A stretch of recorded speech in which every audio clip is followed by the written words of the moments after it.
Soltou para aqui, tem medo. É gol! Salve, salve, meus amigos. Deixe o seu like neste vídeo. Não estou nos meus estúdios, estou aqui na Band.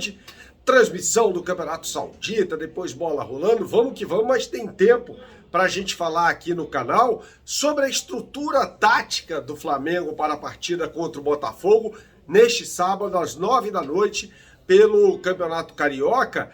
E uma mudança muito importante. Na verdade, serão várias as mudanças, de ordem tática até, mas uma mudança muito importante no comando do ataque do time do Flamengo. Por 2 dias consecutivos, Jorge Sampaoli treinou como Pedro entre os titulares. Bruno Henrique e Pedro formando uma dupla de ataque, eu diria, né? Até por causa da configuração tática que começa lá atrás. Agora, faz todo sentido, pelo que a gente viu nos últimos jogos, a entrada do Pedro no time do titular no lugar do Gabigol, né? Então a gente chega à conclusão de que no ataque do Flamengo não tem ninguém substituível, a não ser o Bruno Henrique. Então, quando a gente olha para a formação ofensiva do Flamengo, pelo menos no seu ataque, a gente chega à conclusão que o único jogador insubstituível é o Bruno Henrique. O Gabigol pode sair perfeitamente, aliás, não vinha jogando absolutamente nada,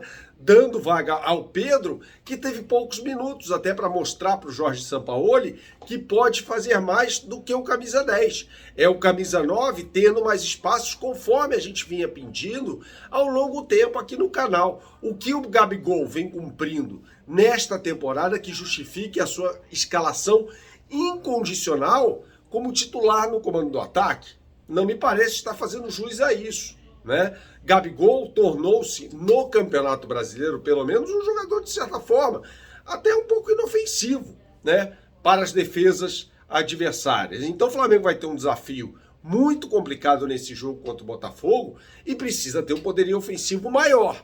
Então, para mim, faz todo sentido a entrada do Pedro no lugar do Gabriel no comando do ataque do Flamengo. E aí Jorge Sampaoli, por sua vez, deixa claro que não fará, pelo menos de agora em diante, sabe-se lá quantos jogos ainda ele terá à frente do Flamengo, uma dupla de ataque com Gabigol e Pedro. Dupla esta que fez muito sucesso na temporada passada, depois que o Bruno Henrique se machuca, sob o comando do técnico Dorival Júnior. A gente vai falar mais sobre Dorival também neste vídeo, tá? Mas faz todo sentido essa alteração. Se não vai jogar com os dois juntos, e a gente pode discutir aqui, eu acho que dá para jogar, eu acho que ele poderia entrar até em algum momento dos jogos com Pedro, Gabigol e Bruno Henrique, talvez não num ponto de partida, mas durante os jogos com essa formação ofensiva, né? Então, fica claro que o Gabigol, e tivemos a festa do Gabriel, ou seria ali o Gabi nesse final de semana, né, durante essa semana, na terça-feira, né, que antecede o Clássico. Será que ele também, por causa... Eu não acredito que seja por causa do comportamento, afinal de contas, o Gabigol é um dos capitães do time e conquistou o status de idolatria no Flamengo muito relevante. Ele fez por onde conquistar esse status, né?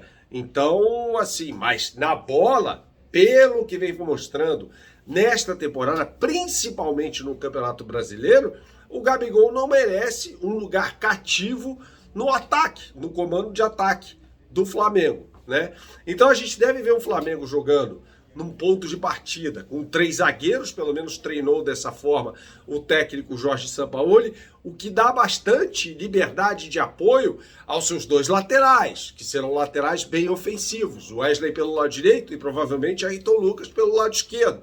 Então isso denota, aponta para um Bruno Henrique jogando mais centralizado, mais próximo ao Pedro. Pode ser uma bela estratégia para ter mais jogadores no ataque em relação aos defensores do Botafogo.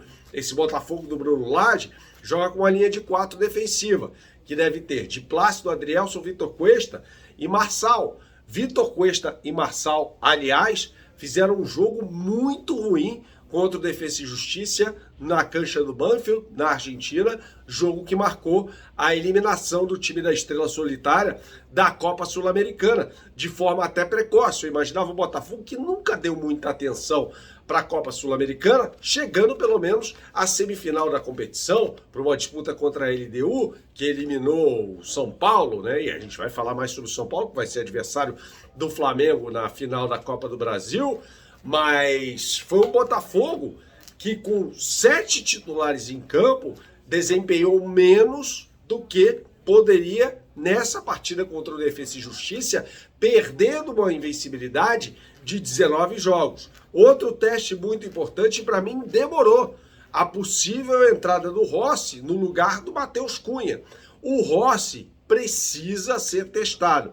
Embora o Matheus Cunha seja um goleiro que cumpriu nos últimos jogos uma boa função, para mim ele é um dos responsáveis pela desclassificação do Flamengo. Seria injusto da minha parte se eu personificasse na figura do Matheus Cunha a eliminação para o Olímpia. Ali foi um conjunto, ali foi uma esculhambação, mas o Matheus Cunha falhou naquele jogo, principalmente no lance que origina o segundo gol do time do Olímpia, no gol marcado pelo Ortiz, né? Então merecia, demorou para o Rossi ter uma oportunidade.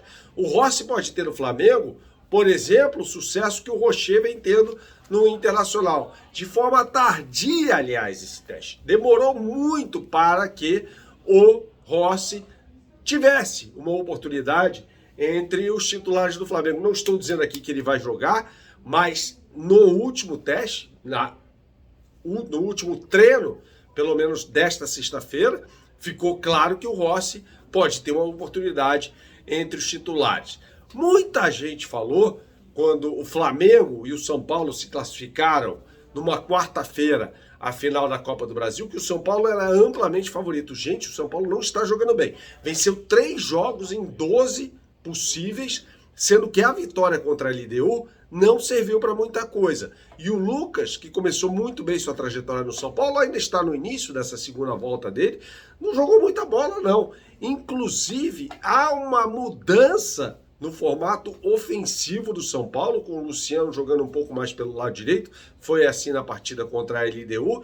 O que, se repetir no jogo contra o Flamengo, pode dar a possibilidade de uma escalação do Ayrton Lucas até subindo com bastante frequência, porque o Luciano não é um jogador que ataque bastante a linha de fundo. Ele é um cara que tende mais a centralizar o jogo. E aí fica claro que esse papel mais centralizado, atrás do Caleri e do centroavante, será executado pelo Lucas Moura. Aliás, a fase do Caleri é muito ruim. É um bom centroavante, mas perdeu um gol inacreditável contra a LDU nesta quinta-feira pela Copa Sul-Americana. Saudações, até a próxima e tchau, tchau.